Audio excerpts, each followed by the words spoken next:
So yung bali tinamad akong lutuin siya sa double-sided. Diyan ko na lang siya niluto na parang pinirito.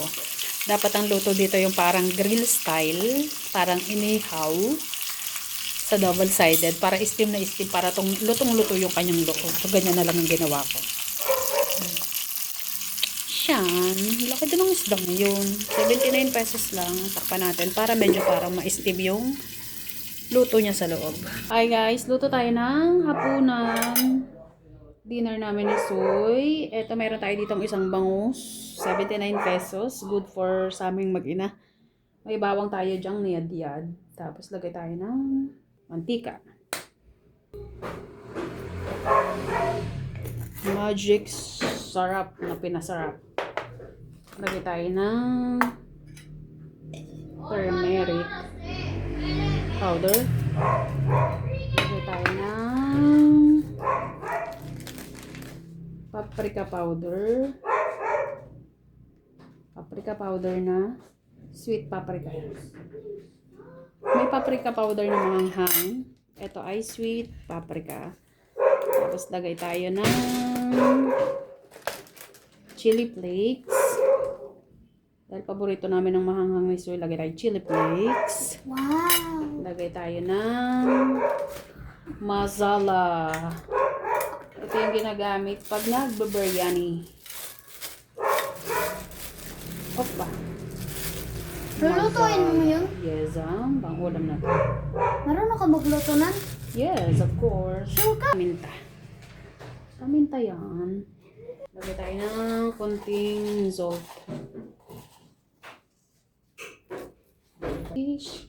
Ano lang natin siya dito sa... Magugas ako ng kamay ha. Baka ano kayo ha. Lagyan pa natin ng konting oil para medyo...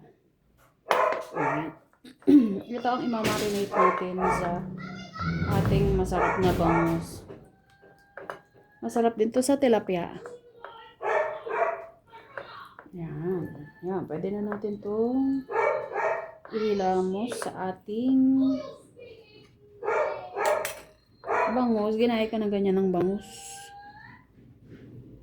Yan. Para pasok sa loob. Yan. Gaganyan natin.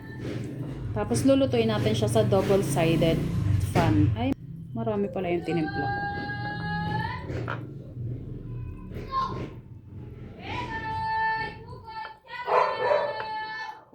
Siglang-siglang magbabalot ngayon Ayan, tapos sibuyas, kamatis at saka sili na green. Ipapalaman natin to sa tummy ni banguzam. Lagyan natin dito para lumasa. Sa tummy ni banguz. Sasalaksak natin yan dyan sa loob para lalong nagsarap na sila. So yung bali tinamad akong lutuin siya sa double-sided. Diyan ko na lang siya niluto na parang pinirito. Dapat ang luto dito yung parang grill style, parang inihaw sa double-sided para steam na steam para tong lutong-luto yung kanyang loob. So ganyan na lang ang ginawa ko. Okay, update tayo. Ayan na nga po, medyo nasunog. Pero hindi naman siya sunog. Yan nga pinakamasarap dyan na yung balat niya. Tenin. Uy, ang bango, grabe. Parang kakaunti nga lang yung aking ginawang sausawan. Pero, okay na to. Dalawa lang naman kami. Oh, lala. Oh my God, guys. Yes! So, masarap to sausawan. Alam ko. Kain na. Guys, kain na guys. Tingnan mo may tinik ha.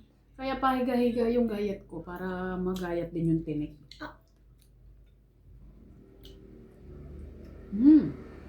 Sana all. First bite. Sarap din yung first bite. Ang sarap sa'yo ng sausawan.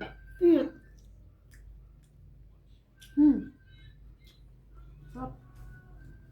Paano magkasya yung kanin natin? Wala din, biniling gold na kutsara. Meron kami, no? Hindi namin ginamit. Masarap pa din talaga pag nakakamay.